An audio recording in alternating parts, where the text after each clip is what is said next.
Local train চালু নিয়ে rail রাজ্য বৈঠকের দিনই স্টেশনে স্টেশনে অবরোধ। স্টাফ স্পেশালে উঠতেছে হুগলির বৈদ্যবাটি, রিষড়া, শেওড়াফুলি স্টেশনে বিক্ষোভ। পুলিশ আরপিএফ এর সঙ্গে বচসা যাত্রীদের বৈদ্যবাটিতে লেভেল ক্রসিং এ বিক্ষোভের জেরে অবরুদ্ধ হয়ে পড়ে জিটি রোড।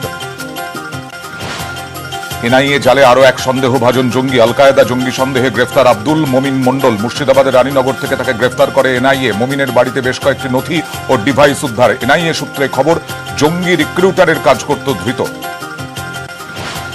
3 দিন পর দুর্গাপুর ব্যারাজ মেরামতির প্রাথমিক প্রক্রিয়া শুরু। ব্যারাজ জলশূন্য না হওয়া পর্যন্ত পুরোদমে কাজ শুরু করতে সমস্যা। শিল্প শহরে জল সংকট সমস্যা। বাঁকুড়াতেও জলের অভাবে বন্ধ মেজিয়া তাপবিদ্যুৎ প্রকল্পের একটি ইউনিট। পটাশপুর মল্লারপুরে পুলিশ হেফাজতে কর্মী সমর্থকের অস্বাভাবিক মৃত্যুর অভিযোগ। গয়েশপুরে মৃত যুবককে দলীয় কর্মী বলে দাবি।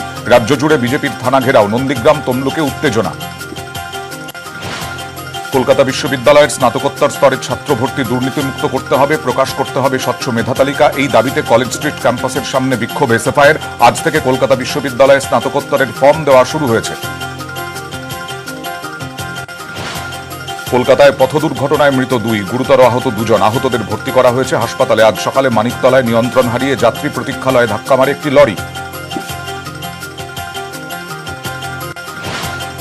বাগুইয়াটির দেশবন্ধু নগরে প্রৌঢ়ার অস্বাভাবিক মৃত্যু। আজ সকাল 10টা নাগাদ রাধা আগরওয়াল নামে 55 বছরের ওই প্রৌঢ়ার দেহ রক্তাক্ত অবস্থায় পড়ে থাকতে দেখেন আবাসিকরা। আরজিকর হাসপাতালে নিয়ে গেলে তাকে মৃত বলে ঘোষণা করেন চিকিৎসকরা।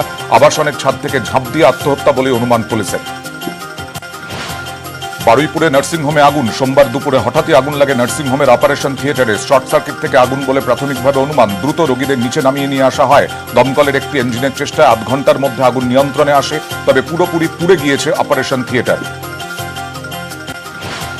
ধূপগুড়ি ব্লকের কাজীপাড়ায় হানা দিয়ে প্রচুর পরিমাণ চোরাই শাল, সেগুন কাঠ উদ্ধার করল বন দপ্তর। বাজার মূল্য প্রায় 10 লক্ষ টাকা। ধূপগুড়ি ও আশপাশের এলাকায় কাঠের চোরা কারবারি খবর ছিল বন দপ্তরের কাছে। পুলিশকে সঙ্গে নিয়ে 2টি বাড়িতে তল্লাশি চালান মরাঘাট রেঞ্জের বনকর্মীরা। ঘটনায় এখনো পর্যন্ত কেউ গ্রেফতার হয়নি। মঙ্গলবার বিহারের দ্বিতীয় দফা নির্বাচন। ভোট হবে 94টি আসনে। বাঙালি অধ্যুষিত ভাগলপুর ছাড়াও মধুবনী, পূর্ণিয়া, কিষানগঞ্জ, কাটিহারে ভোট হবে মঙ্গলবার। বিহারের দ্বিতীয় দফার ভোট 17 জেলার 94 আসনে হবে। 1,500 প্রার্থীর ভাগ্য নির্ধারণ। যাদের মধ্যে রয়েছেন বেশ কয়েকজন হেভিওয়েট প্রার্থী। রাঘোপুর থেকে লড়বেন আরজেডি নেতা মহাজোটের প্রার্থী তেজস্বী যাদব। হাসানপুর থেকে লড়বেন তেজস্বীর দাদা তেজ প্রতাপ। বাঁকিপুর থেকে কংগ্রেসের টিকিটে লড়বেন শত্রুঘ্ন সিনহার ছেলে লব। দ্বিতীয় দফার ভোটে লড়ছেন নীতিশ মন্ত্রিসভার 4 মন্ত্রী। 24 ঘন্টায় 19টি জনসভা। দ্বিতীয় দফার বিহার ভোটের আগে নয়া রেকর্ড তেজস্বীর ঝুলিতে। রবিবার একদিনে তিনি 19টি জনসভা করেন। এর আগে তেজস্বী যাদবের বাবা লালু প্রসাদ যাদবের একদিনে 16টি জনসভা করার রেকর্ড ছিল। মানুষের সমর্থন ও ভালোবাসা সহযোগিতাতে এই কাজ সম্ভব হয়েছে, দাবি 31 বছর বয়সী আরজেডির তারকা প্রচারকের।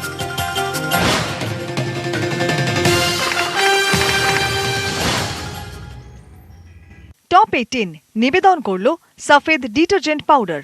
बदलती दुनिया के लिए तैयार है सफेद एंटी जर्म पावर, जो आपके कपड़ों से कीटाणु हटाए। बदलती दुनिया तैयार है सफेद।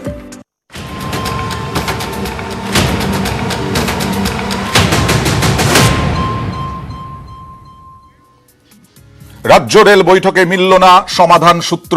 আজকে 5ই নভেম্বর চূড়ান্ত হবে কিভাবে চলবে লোকাল নিয়ে রাজনৈতিক তরজা তুঙ্গে। আগেই বৈঠকে বসতে পারত রাজ্য, অভিযোগ বিজেপির। অন্যদিকে রেলই আগ্রহ দেখায়নি লোকাল চালাতে, দাবি তৃণমূল কংগ্রেসের। স্টাফ স্পেশাল বিক্ষোভ থামছেই না। আজ দিনভর বিক্ষোভ অবরোধ বৈদ্যবাটি, রিষড়া, শেওড়াফুলিতে।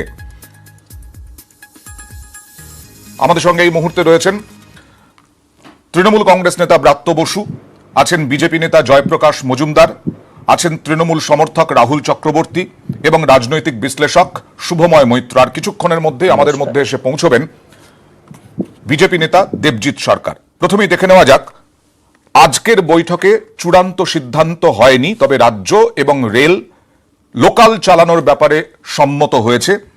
কিন্তু যদিও রেলের তরফে অস্বস্তি আছে, কারণ কোভিড বিধি মেনে কতটা ট্রেন চালানো সম্ভব হবে এবং সাধারণ মানুষ কতটা মানবেন স্বাস্থ্যবিধি, সেই নিয়ে রেলের একটা সন্দেহ রয়েছে।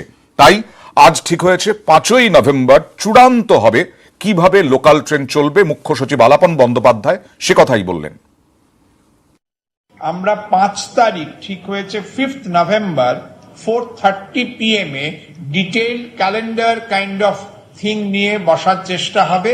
কোনো ক্ষেত্রে হয়তো সব স্টেশনে দাঁড়াতে পারবেন, কোন স্টেশনে হয়তো ওনারা বলছেন গ্যালোপিং মোড যেটাকে বলা হয় কয়েকটা, সেটা ওনারাই ঠিক করবেন। রেলের পুলিশ বাহিনী এবং রাজ্যের পুলিশ বাহিনীকে কোঅর্ডিনেট করতে হবে নোডালি।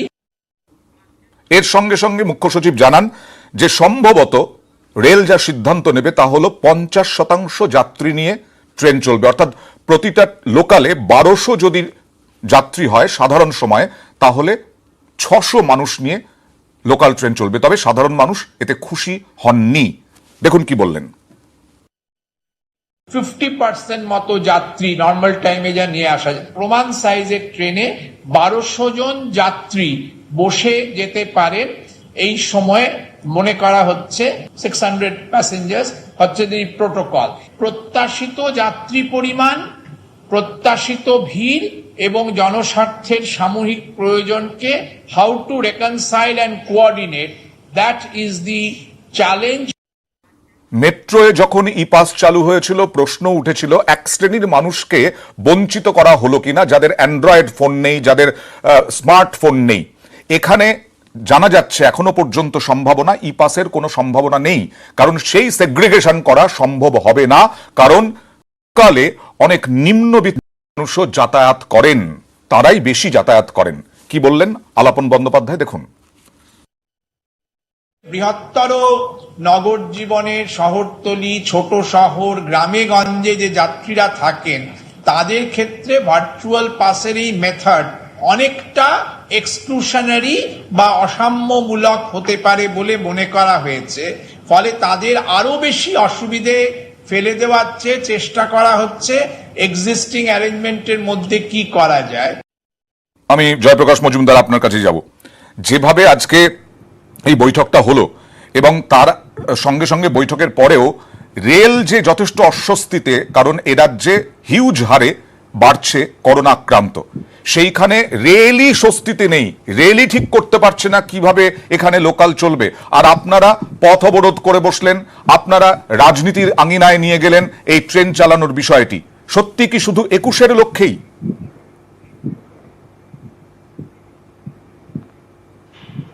না অয়ন, ব্যাপারটা একটু অন্যভাবে দেখার দরকার। মার্চের শেষে শুরু হয়েছিল লকডাউন, তখন কি এই রাজ্য সরকার জানতেন না একদিন আনলকডাউন প্রসেস হবে? 2 মাস পরে হোক, 3 মাস পরে হোক, বাস চালাতে হবে, মেট্রো চালাতে হবে, রেল চলতে হবে। এদের কোনো রকম কিন্তু প্রস্তুতি নেই। মানে দৃষ্টান্তমূলক অব্যবস্থা। বাড়িতে হাঁড়িতে জল ছড়িয়ে চাল কিনতে যাচ্ছেন এই রাজ্য সরকার। আর একটা বিষয় আমি মনে করিয়ে দিই, রেল অনেক আগেই বারবার চেয়েছিল এই মিটিংটা করতে, আলোচনা করেই তো ঠিক করতে হবে এই রাজ্যের পরিস্থিতি। বম্বেতে 2000টা লোকাল ট্রেন চলছে, বম্বেতে 2000টা লোকাল ট্রেন চলছে, তারা আলোচনা করেই করেছে রাজ্য সরকারের সঙ্গে। তাই জন্য একটাই কথা বলে শেষ করব, আপৎকালীন অবস্থায় সবচেয়ে জরুরি দরকার সহযোগিতা। এই রাজ্য সরকার রেলের সহযোগিতা মানুষ চেয়েছিল, ঝগড়া নয়। আর মমতা বন্দ্যোপাধ্যায়ের সরকার সর্বক্ষেত্রে পায়ে পা লাগিয়ে ঝগড়া করাতেই তাদের উদ্দেশ্য। রেল যেহেতু কেন্দ্রের, সুতরাং বিরোধিতা করো, তাদের চিঠির উত্তর দেবে না। এবং গত পরশু যদি বিক্ষোভ না হতো তাহলে আজকের মিটিংও হতো না। গতকালের যদি বিক্ষোভ না হতো তাহলে আজকের বৈঠক হতো না। রাজ্য চাইলে আগেও আলোচনায় বসতে পারতো, এবং কেন্দ্রের অধীনে যেহেতু রেল, তাই এই রকম পায়ে পা দিয়ে ঝগড়া।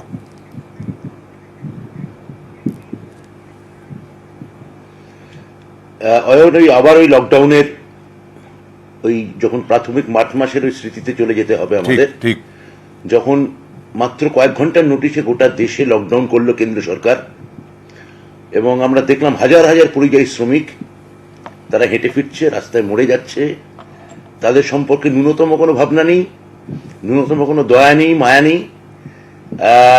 এবং এই যে গতকাল অবধি উত্তরপ্রদেশে কোনো ট্রেন চলছে না, গতকাল অবধি গুজরাটে কোনো ট্রেন চলছে না, লোকাল ট্রেন। কর্ণাটকে চলছে না। বম্বে শহরে কয়েকটি মাত্র, জয়প্রকাশ বাবু বললেন 2000, কর্ণাটকে চলছে না। সেখানে দাঁড়িয়ে আমাদের পশ্চিমবঙ্গে আমরা বারবার রেলের সঙ্গে কোট আনকোট সহযোগিতাই করতে চেয়েছি, সহযোগিতা করে বলতে চেয়েছি এত হাজার হাজার মানুষ যারা বিপাকে পড়েছেন, বিপর্যয়ে পড়েছেন, দয়া করে তাদের কথা একটু ভাবুন। কিন্তু কেন্দ্রীয় সরকার ঠিক পরিযায়ী শ্রমিকের মতোই লোকাল যাত্রীদের ট্রিট করলেন। আমরা দেখলাম 1 তারিখ সন্ধ্যেবেলা, পরশুদিন সেখানে সাধারণ মানুষের উপর আরপিএফ অবিশ্রান্ত নাগাড়ে লাঠি বর্ষণ করলো। তাদের উপর কোনো দয়া নেই, তাদের উপর কোনো মায়া নেই। এবং যখন আমরা রাজ্য সরকার থেকে আমরা বললাম যে আমরা কথা বলতে চাই, কেননা আমরাই প্রথমে বাস চালু করেছি, আমরাই রাষ্ট্রীয় পরিবহনের, রাজ্য পরিবহনের যা যা আমাদের হাতে আছে সব আমরা চালু করেছি। এখন রেল যেহেতু কেন্দ্রীয় সরকারের যানবাহন, তারা যদি একটু সহযোগিতা করে তাহলে বাংলার মানুষের এই বিপর্যয়টা হয় না। কিন্তু বিজেপি চায় মানুষের উপর লাঠি চালাতে, আরপিএফ লেলিয়ে দিতে, আরপিএফ নিয়ে লাঠি মারতে, ফলে যা হতে পারে এখন আমাদের উদ্যোগে আবার চালু হতে যাচ্ছে। জয়প্রকাশ দা মায়া মমতা পরিযায়ীদের ক্ষেত্রেও দেখাতে পারেননি আপনারা, এবং ট্রেনের ক্ষেত্রেও, লোকাল ট্রেনে অবশ্যই সাধারণ মানুষের খুবই কষ্ট হচ্ছে, কিন্তু কোভিড আক্রমণ, কোভিড সংক্রমণ বেড়ে যেতে পারে কিনা এইটা কি ভাবছেন, নাকি শুধু রাজনীতির জন্যই আপনারা বলছেন লোকাল ট্রেন নিয়ে তৃণমূলকে দোষ দিচ্ছেন? না, একটা কথা অয়ন, এই যে ব্রাত্যবাবু বললেন, আমি একটাই কথা মনে রাখবো যে ব্রাত্যবাবুকে কিন্তু বাংলার মানুষ পরবর্তী ক্ষেত্রে মনে রাখবে নাট্যকার হিসেবে, রাজনীতিবিদ হিসেবে নয়, বিশেষত তৃণমূলের রাজনীতিবিদ হিসেবে মনে রাখবে না। সেটা আলাদা প্রশ্ন, মানুষ কি মনে রাখবে, মানুষ আপনাদের মনে রাখবে কি না। না না, আরে মানুষের দায়িত্ব আপনি কেন নিচ্ছেন? আমি ব্রাত্যবাবুকে আমি কমপ্লিমেন্ট দিচ্ছি, আরে আমি কমপ্লিমেন্ট দিচ্ছি আপনাকে। একটা কথা মনে রাখবেন যে তৃণমূল কবে চিঠি দিলেন, গত পরশুর আগে কবে চিঠি দিয়েছেন রেলকে যে আমরা রেল চালাতে চাই, যদি একটু দয়া করে বলেন। কিন্তু তার আগে দুবার রেল চিঠি দিয়েছিল আপনার সরকারকে, আপনারা আর একটু মেট্রো রেলের চিঠিটা মনে করবেন, একটু করে। আবার মেট্রো রেল আর এই লোকাল ট্রেন আলাদা, এইটুকুনি আপনার জানা উচিত যে মেট্রো রেল আর কবে রাজ্য চিঠি দিয়েছিল রাহুল চক্রবর্তী বোধহয় আপনার প্রশ্নের জবাব দিতে চায়। জয়প্রকাশ দা, রাহুল চক্রবর্তী আপনার প্রশ্নের জবাব দিতে চান। রাহুল চক্রবর্তী, দয়া করে আমাকে একটু বলতে দেবেন। আমি বলি যে প্রথম কথা হচ্ছে, গত 26শে জুলাই মমতা বন্দ্যোপাধ্যায় মাননীয় মুখ্যমন্ত্রী প্রেস কনফারেন্স করে রেল চালানোর কথা বলেছিলেন, এবং সেখানে দাঁড়িয়ে পরবর্তীকালে 28শে জুলাই এই রাজ্যের স্বরাষ্ট্র সচিব সরাসরি রেলকে জানিয়েছিল স্বাস্থ্যবিধি মেনে রেল চালানোর কথা। এবং এরপরে দাঁড়িয়ে আজকে যে এই রাজনৈতিক কাছাকাছি হচ্ছে, তাতে সমস্যা বাড়ছে মানুষের। দুটো জিনিসই ভয়ঙ্কর এখানে হয়। একটা হচ্ছে মানুষের জীবন জীবিকার জন্য রেল চালানো যেমন দরকারি, তেমনি করোনা সংক্রমণ হয়ে মানুষের আজকে যদি মৃত্যুমুখে পতিত হয়, সেটাও ভয়ঙ্কর চিন্তার কথা। এই দায়টা কে নেবে সেটা ভাগাভাগি করুক না কেন্দ্র, তাহলে কেন্দ্র বলুক দায়টা জীবিকার জন্য রেল চালানোর দায়, এবং তাতে যদি করোনা সংক্রমণ বেড়ে যায় তার দায় কেন্দ্র নেবে।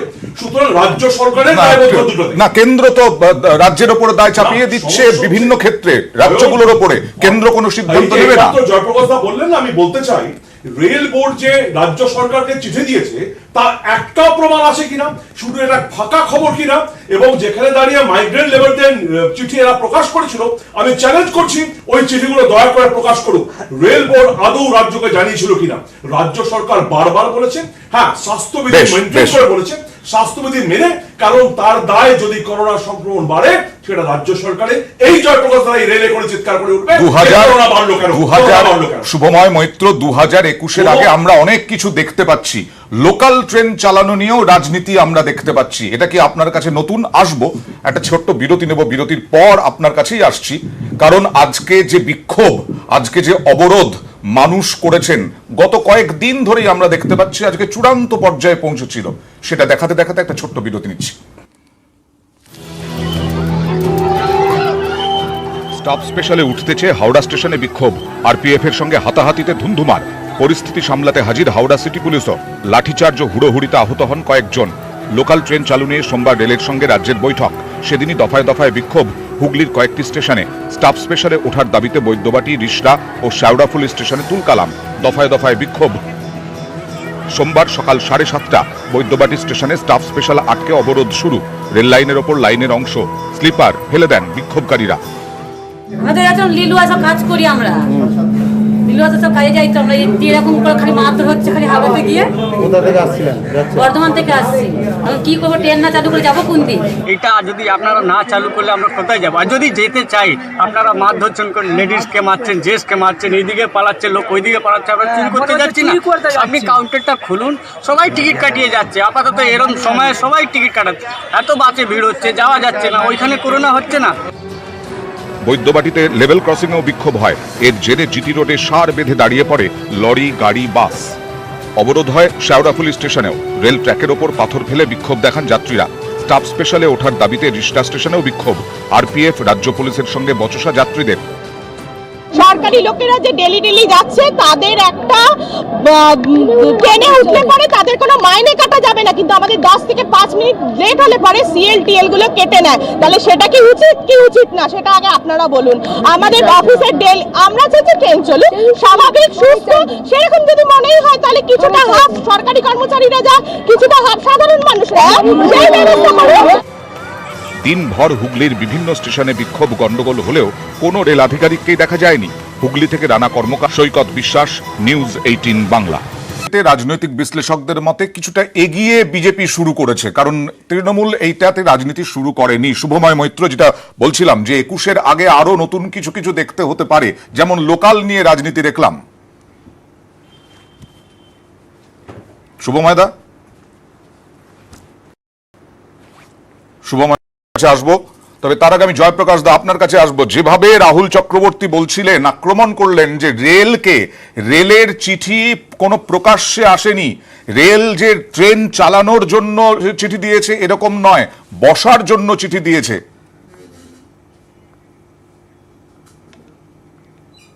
আরে যাই হোক না কেন, রেল তো বারবার চিঠি দিয়ে বলেছে যে এই নিয়ে আলোচনা দরকার।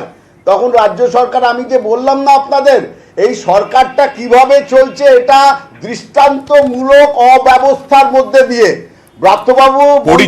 আমি বলছি লকডাউনের শুরু থেকে কেন্দ্রের বিরুদ্ধে অভিযোগ ছিল যে অপরিকল্পিতভাবে চলছে কেন্দ্রীয় সরকার। দৃষ্টান্তমূলক অপরিকল্পনায় লকডাউন হয়েছে, যেমন দৃষ্টান্তমূলক অপরিকল্পনা করে পরিযায়ী শ্রমিকদের পাঠানো হয়েছে এবং করোনার আতুরঘর বানানোর চেষ্টা হয়েছে বাংলাকে, ঠিক সেইভাবে দৃষ্টান্তমূলক ভাবে আজকে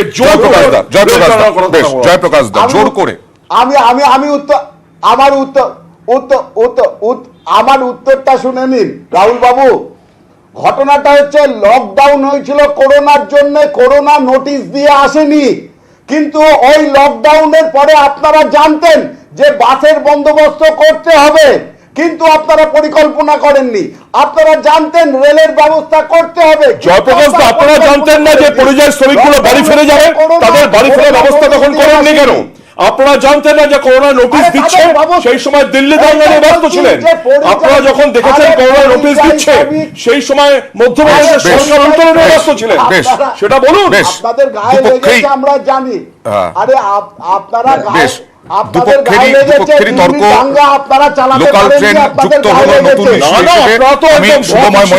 যাওয়ার চেষ্টা করবো। শুভময় দা শোনা যাচ্ছে?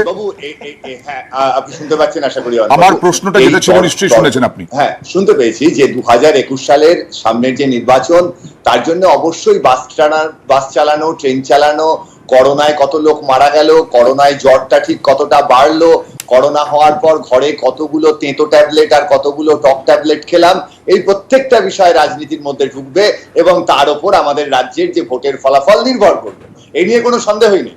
কিন্তু মূল বিষয় হচ্ছে আপাতত যে আলোচনাটা চলছে ট্রেন চালানোর, এটা একেবারেই একটা পরিবহন বিজ্ঞানের ব্যাপার এবং এই বিশেষ পরিস্থিতিতে আমরা অনেকটা সময় পেয়েছি কেন্দ্র এবং রাজ্যের মধ্যে সমন্বয় রেখে। ভারতবর্ষের অনেক জায়গায় কেন ট্রেন চলছে না, সুতরাং আমার রাজ্যে চলবে না, এটা যেমন যুক্তি হতে পারে না। আবার ভারতবর্ষের কিছু জায়গায় ট্রেন চলছে বলে আমি হাজারে হাজারে ট্রেন চালিয়ে দিলাম, এটাও কোনো যুক্তি হতে পারে না। অর্থাৎ মাঝামাঝি একটা জায়গায় এসে, অর্থাৎ নিজ আর রিঅ্যাকশন, হাঁটু ঝাঁকানো, ঝাঁপ পারলাম, হাঁটুর দুটো লিগামেন্ট ছিঁড়ে গেল, এই ধরনের কোনো সিদ্ধান্ত না নিয়ে আমাদের রাজ্যের যারা প্রশাসনিক প্রধান আছেন, আমাদের রাজ্যের যারা ইঞ্জিনিয়ার আছেন, যেমন এই ট্রান্সপোর্টেশন ইঞ্জিনিয়ারিং, এটা ঠিক। সিভিল ইঞ্জিনিয়ারিং এর একটা পার্ট। সেই জায়গায় তাদেরকে ডেকে এনে আমার মনে হয় ইমিডিয়েট ট্রেন চালানো উচিত। বাসে যেরকম ভিড় হচ্ছে, আর গরিব মানুষের যে কষ্ট, গরিব মানুষ করোনায় মারা গেলে তার দায় কে নেবেন? কোন রাজনৈতিক নেতাকে এতদিন পর্যন্ত ভারতের গরিব মানুষের দায় নিতে হয়নি। ভারতের গরিব মানুষরা নিজেদের মতো জন্মেছেন, নিজেদের মতো মারা গেছেন। সুতরাং তাদের জন্ম মৃত্যুর কথা না ভেবে রেলটা যেন ঠিকভাবে চালানো হয়। আচ্ছা, এখানেই ব্রাত্যদা আপনার কাছে প্রশ্ন থাকছে শুভময়দার কথার সূত্র ধরেই, যে এবার এই ট্রেন চালানোর পরে, লোকাল চালানোর পরে সংক্রমণ যদি আরো বাড়ে তখন আপনারা বিজেপিকে দোষ দেবেন কিনা, সেটাও একটা ইস্যু হবে কিনা? না, এই যেটা যেটা যেটা শুভময় বললেন সেটা হচ্ছে যে কোনো এখানে পারস্পরিক দোষারোপের রাজনীতি অন্তত আমরা করব না, আমরা চাইবো যে মানুষ, আজকে দেখুন এই যে আজকে যে বৈঠকটা হয়েছে, মানে আজকে 2 তারিখের যে বৈঠক, যেটা আবার 5 তারিখে বসা হবে, সেখানে বারবার করে কিন্তু আমাদের মুখ্য সচিব তিনি জানিয়েছেন, যখন বিকেলে যখন তিনি করলেন সাংবাদিক বৈঠক, সেখানে 1 নম্বর তিনি বললেন যে খুব কম সংখ্যক ট্রেন, এবং সে দরকার হলে গ্যালোপিং ট্রেন, এবং 50% ব্যক্তি, মানে ফুল অকুপেন্সি নয়। অর্থাৎ আমাদের রাজ্য সরকার একই সঙ্গে যেমন ট্রেন চালানোর কথা ভাবছেন বা ট্রেন চালানোর ক্ষেত্রে রেল কর্তৃপক্ষকে সহযোগিতা করতে চাইছেন, সেই সঙ্গে কিন্তু কোভিডের যে বিষয়টা, সংক্রমণের যে বিষয়টা, সেটাও কিন্তু রাজ্য সরকারের মাথায় প্রবলভাবে রয়েছে। অর্থাৎ কোনো কিছু একটা এই যে যাত্রীদের সুবিধা করতে গিয়ে যেন আমরা আরো বড় বিপদ না ডেকে আনি। অর্থাৎ দুটোর মধ্যে শুভময় বাবু যেটা বললেন, যে এক ধরনের ভারসাম্য বজায় রাখা, এক ধরনের ব্যালেন্স তৈরি করা, যে ট্রেনও চলবে, মানুষের অসুবিধাও হবে না, আবার সেই ট্রেন চলার ফলে যাতে মানুষের কোনো বিপর্যয় যাতে না নেমে আসে। এবং এখানে দেখুন, আমরা কোনো দোষারোপের মধ্যে নেই। আমরা, মমতা বন্দ্যোপাধ্যায় একান্তভাবে চাইছেন মানুষের যাতে শেষ ন্যূনতম এবং সর্বোত্তম সুযোগ সুবিধাটুকু এই বিশ্বব্যাপী মহামারীর মধ্যে যাতে আমরা দিতে পারি, তার বন্দোবস্ত করা, সেই বিষয়টিকে সুরক্ষিত রাখা আমাদের প্রথম প্রায়োরিটি। তাই এখানে আপনি কেন দোষারোপের কথা বলছেন আমি জানি না, কিন্তু হয়তো রাজনীতির চেহারাটা এখন তাই দাঁড়িয়েছে, মানুষের জীবন, রাজনৈতিক বিশ্লেষকরাও তো তাই বলছেন, রাজনীতি বড় হয়ে উঠছে। কিন্তু আমাদের কাছে, মমতা বন্দ্যোপাধ্যায়ের কাছে অন্তত সেই দৃষ্টিভঙ্গি আমাদের সরকার অন্তত পোষণ করে না। নিশ্চয়ই আমরা অবশ্যই নজর রাখবো আগামী 5 তারিখের দিকে, এবং 5 তারিখ কিভাবে ট্রেন চালানোর কথা, রেল এবং রাজ্য সমন্বয়ে কিভাবে ট্রেন চালানোর কথা ওঠে, সেই দিকেও আমাদের নজর থাকবে। তবে রাজ্যের আইন শৃঙ্খলা নিয়েও বিজেপির একের পর এক তোপ, এবং আজকে বিজেপির সাংসদ সুকান্ত মজুমদার তিনি প্রশাসনকে বৃহন্নলার সঙ্গে তুলনা করলেন। একটা ছোট্ট বিরতি নেব, বিরতির পর ফিরে আসছি। আমাদের সঙ্গে নতুন অতিথি এসেছেন, যোগ দিয়েছেন বিজেপি নেতা দেবজিৎ সরকার। আসবো একটা ছোট্ট বিরতির পর, সঙ্গে থাকুন। এই আপনাদের প্রশাসন, যদি এই প্রশাসন হয় তাহলে আজকে থেকে এক কাজ করুন, মাথার অশোক স্তম্ভ খুলে ফেলুন, হাওয়াই যদি সিম্বল লাগিয়ে মাথায় ঘুরে বেড়ান, জনগণ সবাই চিনবে হ্যাঁ আপনারা যে কাজ করছেন সে কাজ উপযুক্ত কাজ করছেন। একের পর এক খুন হচ্ছে, আর পুলিশ প্রশাসন বৃহন্নলার মতো দাঁড়িয়ে আছে। এই পুলিশ প্রশাসনকে বলবো যে তারা তাদের নিজেদের সাংবিধানিক যে কর্তব্য, সেই কর্তব্য যাতে পালন করে। ব্রাত্য বসু জবাব চাইব।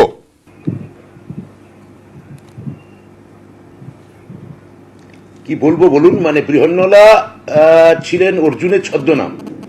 এবার অর্জুন হচ্ছে মহাভারতের সব থেকে সর্বোত্তম বীর। তিনি দ্রুপদ রাজ্যে ছদ্মনামে বৃহন্নলা ছিলেন, এবং ছোট উত্তরকে তিনি স্তম্ভিত করে দিয়ে যখন ওই সিংসপা গাছের মধ্য থেকে একটার পর একটা অস্ত্রবার করে আনলেন, তখন ওই নৃত্য গীত পটীয়সী বৃহন্নলা নিমেষে যোদ্ধায় পরিণত হলো।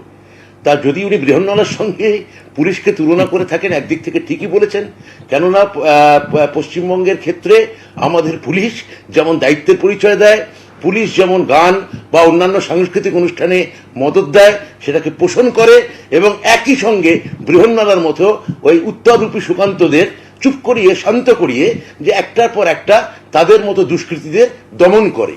ফলে আমি এই বৃহন্নলা কমপ্লিমেন্টটাকে, মানে উপাধিটাকে আমি কমপ্লিমেন্ট। দেবজিৎ সরকার, পুলিশের ভূমিকা নিয়ে আপনারা প্রশ্ন তুলছেন, আপনারা ক্ষমতায় আসার স্বপ্ন দেখছেন, এবং এই পুলিশ নিয়েই চলতে হবে। আবার যে মৃত্যু হচ্ছে তাদেরকেই আপনারা বিজেপি কর্মী বলছেন, তাদের বাবা মা কিন্তু বলছেন কোনোদিন রাজনীতি করেননি তাদের ছেলেরা। অয়নদা, একটা কথা বলতে চাই, পুলিশ আকাশ থেকে পড়ে না। পুলিশ কর্মীরা মঙ্গল গ্রহ বা বিহার থেকে এই রাজ্যে সবাই মিলে আসেন না চাকরি করতে, 1-2জন IPS বাইরের রাজ্য থেকে আসেন। বাকি সমস্ত পুলিশ কর্মী আমার আপনার ঘরের ছেলে বা মেয়ে।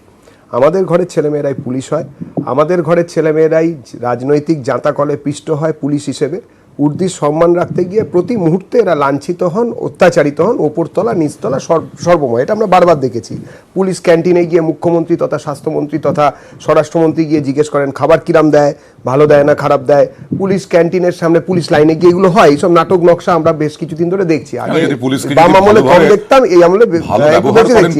আমাদের কথা হচ্ছে না আমিও পুলিশ বাড়ির ছেলে, উর্দির ব্যাপারটা আমার সমস্যাটা আমি বুঝি। তাহলে কিন্তু যে দেবজিৎ এটা কিরম কথা যে মাথায় অশ্বস্তম্ভের বদলে হাওয়াই চটি সিম্বল লাগিয়ে নিন? বলছি কিন্তু তার মধ্যে এক শ্রেণীর পুলিশ অফিসার আছেন, এক শ্রেণীর পুলিশ নিচুতলার পুলিশ কর্মী আছেন যারা কিনা সাময়িক লাভের জন্য, দেখুন পুলিশ প্রশাসন রাজনৈতিক যারা নেতা যারা ক্ষমতায় থাকেন তাদের সঙ্গে অ্যাটাচড হয়েই কাজ করতে হয়, এটা অস্বীকার করা যাবে না। আপনি মুখ্যমন্ত্রীকে যদি মুখ্যমন্ত্রী বলেন, স্বরাষ্ট্রমন্ত্রীকে স্বরাষ্ট্রমন্ত্রী বলেন, সেই সঙ্গে আবার মুখ্যমন্ত্রী স্বরাষ্ট্রমন্ত্রী একটি নির্দিষ্ট রাজনৈতিক দলের নেতা এবং আমার সমস্যাটা না, আমি একদম স্পেসিফিক বলছি পুলিশের সমস্যা বলা উচিত হলো কিনা, পুলিশের না অনুচিত উচিতের প্রশ্নটা ডিউ রেসপেক্ট, যার যেটা ডিউ। যে পুলিশ কর্মীরা সিট দ্বারা বিক্রি দেন না, করেন না, লাটবাগানে 4টে 3টে পাস দিয়ে যারা পুলিশ হিসেবে জয়েন করেন, অশোক স্তম্ভকে স্যালুট করে নিজেরা ওত নেন এবং সেইটাকে সারা জীবন মিটিয়ে যান, অনেক কিছু চাওয়া পাওয়ার ঊর্ধ্বে থেকে। কিন্তু যারা কিনা যারা কিনা সিট দ্বারা যারা বন্ধক রাখেন, যারা কিনা সব জায়গাতে যারা কিনা সব জায়গায়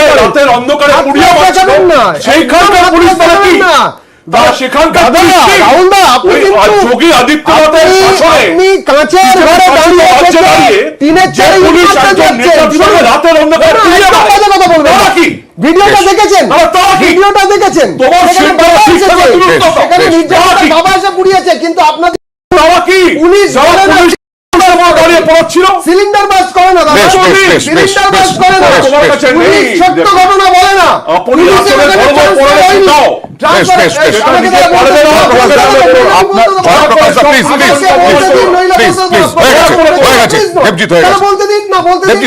ওখানে হাতরাসে কোন দময়ন্তী সেনের মতন কাকে ট্রান্সফার করা হয়েছে বলুন?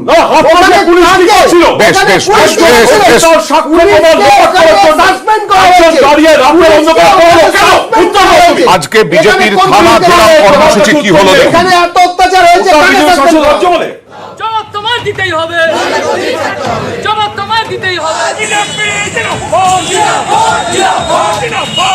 পটাশপুর মল্লারপুরে লকআপে কর্মী সমর্থকের অস্বাভাবিক মৃত্যুর অভিযোগ। গয়েশপুরে মৃত যুবককে দলীয় কর্মী বলে দাবি। আইন শৃঙ্খলার অবনতির অভিযোগকে সামনে রেখে রাজ্য জুড়ে থানা ঘেরাও কর্মসূচির ডাক দেয় বিজেপি। সোমবার সেই কর্মসূচি ঘিরে জায়গায় জায়গায় উত্তেজনা ছড়ালো। এদিন পূর্ব মেদিনীপুরে তমলুকে বিজেপি থানা ঘেরাও কর্মসূচি ঘিরে উত্তেজনা ছড়ায়। তমলুক থানার দিকে যাওয়ার সময় বিজেপি কর্মী সমর্থকদের বাধা দেয় পুলিশ। তারপরেই ধস্তাধস্তিতে জড়িয়ে পড়ে দুপক্ষ। থানা ঘেরাও কর্মসূচি ঘিরে নন্দীগ্রামেও পুলিশের সঙ্গে বচসায় জড়ায় বিজেপি। টেঙ্গুয়া মোড় থেকে মিছিল করে থানার দিকে যাওয়ার সময় রাস্তা আটকায় পুলিশ। জানকীনাথ মন্দিরের কাছে মিছিল আটকালে রাস্তায় বসে বিক্ষোভ দেখান বিজেপি কর্মী সমর্থকরা। বিষ্ণুপুরে বিজেপি থানা ঘেরাও কর্মসূচির নেতৃত্ব দেন স্থানীয় সাংসদ সৌমিত্র খান। মিছিলের পর থানার সামনে অবস্থান বিক্ষোভে বসেন বিজেপি সাংসদ। মদ খাও, মানুষ খুন করো, মদ খাও, ভারতীয় জনতা পার্টির কর্মীকে খুন করো। তৃণমূলের সরকারের সাথ দিয়েছে পশ্চিমবাংলার কিছু পুলিশ অফিসার। পুজো থেকে আমাদের আজকে 6 জনকে হত্যা করা হলো। যদি বাংলায় এভাবে হত্যা করা হয়, আজকে আমরা নদিয়ায় বন্ধ রেখেছি, গত পরশুদিন আমরা মল্লারপুরে বন্ধ রেখেছিলাম, এরপর বাংলায় আমরা বন্ধ রাখতে বাধ্য হব। এদিন শিলিগুড়ি, মালদা, আসানসোল, বালুরঘাট, সোনারপুর সহ বিভিন্ন জায়গায় থানা ঘেরাও কর্মসূচি পালন করে বিজেপি। একের পর এক খুন হচ্ছে আর পুলিশ প্রশাসন বৃহন্নলার মতো দাঁড়িয়ে আছে। এই পুলিশ প্রশাসনকে বলবো যে তারা তাদের নিজেদের সাংবিধানিক যে কর্তব্য সেই কর্তব্য যাতে পালন করে। রাজ্য জুড়ে কর্মসূচির মধ্যে প্রকাশ্যে গেরুয়া শিবিরের গোষ্ঠীদ্বন্দ্ব। উত্তর 24 পরগনা বাগদায় মিছিলের মাঝে নিজেদের মধ্যেই ধস্তাধস্তিতে জড়িয়ে পড়েন বিজেপি কর্মী সমর্থকরা। স্থানীয় নেতৃত্বের হস্তক্ষেপে বিবাদ মিটলেও অস্বস্তি এড়াতে পারল না গেরুয়া শিবির। জেলার পাশাপাশি এদিন কলকাতাতেও থানা ঘেরাও কর্মসূচি পালন করে বিজেপি। বিধাননগর, পাটুলি, ভবানীপুর, বেহালায় থানা ঘেরাও করেন গেরুয়া শিবিরের নেতা কর্মী সমর্থকরা। এই রাজ্যে আইন শৃঙ্খলা এবং সংবিধানের শাসন কবে শুরু হবে সাধারণ মানুষ কেন তৃণমূলের গুন্ডাদের হাতে এবং পরোক্ষভাবে বা প্রত্যক্ষভাবে পুলিশের হাতে প্রাণ দেবে?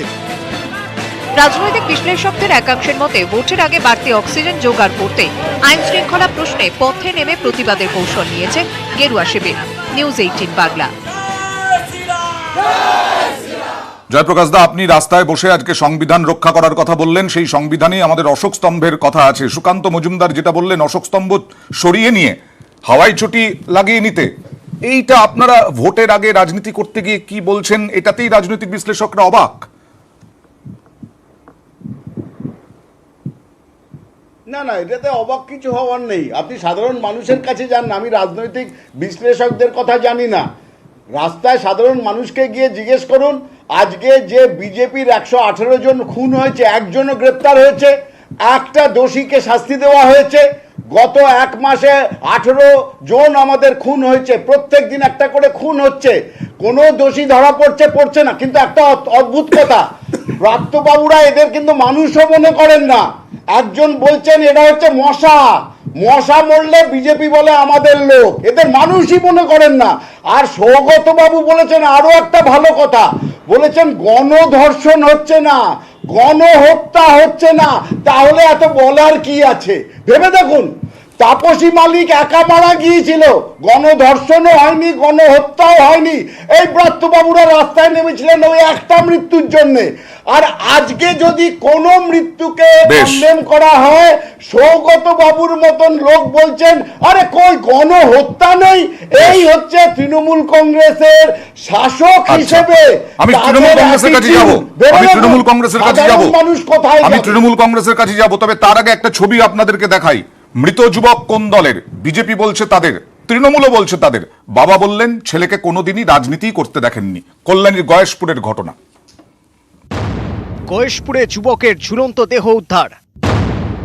মৃত যুবক কোন দলের? তৃণমূল বিজেপি দড়ি টানাটানি।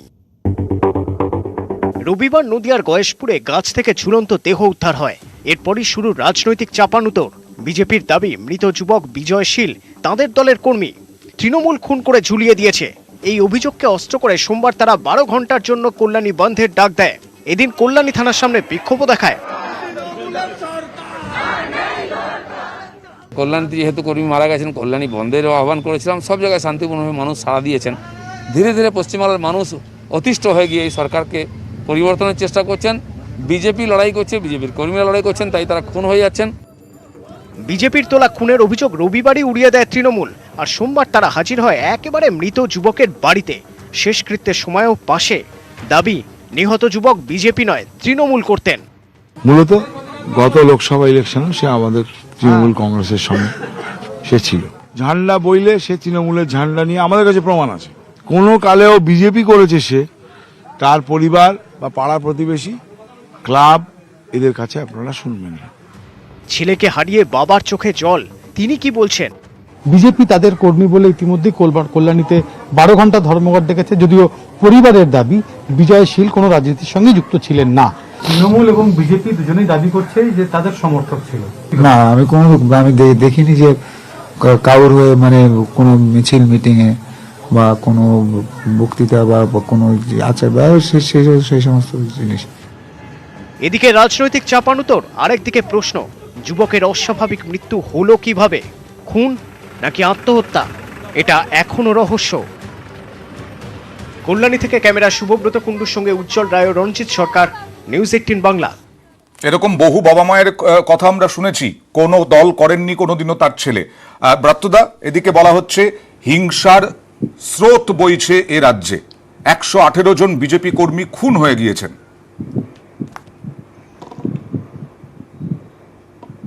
আমি তো প্রথমে বলবো 118 জন বিজেপি কর্মী যে খুন হয়েছেন সে বিষয়ে পার্টি ওরকম ভুয়ো সংখ্যা না দিয়ে একটা শ্বেতপত্র প্রকাশ করুক, কোথায় বাড়ি, কোথায় ঠিকানা, কোথায় খুন হয়েছে। দ্বিতীয়ত আপনার মনে থাকবে যে গত ঠিক 2019-এ ওই মুর্শিদাবাদে এরকম একটি পরিবারের 3 জন খুন হন এবং বিজেপি দাবি করেন যে এরা আরএসএস সঙ্গে যুক্ত। প্রায় সিবিআই তদন্ত চাওয়া হয়, অনেক কিছু করা হয়, রাজনৈতিক যাবতীয় ঘেরাও, বিক্ষোভ, থানা অবরোধ সব হয়। তারপর সেই পরিবার তারা জানায় যে তাদের একটা পুরোটাই পারিবারিক কারণে একটা বিষয়টি ঘটেছে। তার মানে বলছেন কেউ বিজেপির এই কোনো সংখ্যা RSS ভুয়ো, কোনো রাজনীতির সঙ্গেই যুক্ত ছিলেন না। এই যে আমি বলছি যে শ্বেতপত্র প্রকাশ করতে ক্ষতি কি আছে? আমি 118 বলতে পারি, কেউ বলতে পারেন 218, কেউ 518। এত তো সংখ্যা নিয়ে কাজিয়ার দরকার নেই। একটা শ্বেতপত্র প্রকাশ করে পার্টি থেকে যে এই কর্মী এইখানে মারা গেছেন, এইখানে খুন হয়েছে। একদম আমি বলছি সৌগতদার যে কথাটাকে জয়প্রকাশ বাবু ব্যঙ্গ করলেন, তাপসী মালিককে নিয়ে যেভাবে ব্যঙ্গ করলেন, এইটা কোনো রাস্তা হতে পারে না। গণহত্যা কিন্তু আর যে দেবজিতের একটা কথার সঙ্গে আমি একমত, যে পুলিশিং প্রশাসনের সঙ্গে রাজনীতির একটা দূরত্ব থাকা উচিত, এবং সেই দূরত্ব থাকেনি বলে আমাদের এখানে কোনো পুলিশ, যে দময়ন্তী সেনের কথা উদাহরণ দিচ্ছেন, সে দময়ন্তী সেন এখনো কাজ করছেন। মাথায় রাখতে হবে এই শতাব্দীতে একমাত্র পুলিশ যিনি পদত্যাগ করে চাকরি ছেড়ে চলে গিয়েছিলেন, তার নাম হর্ষ মান্দার।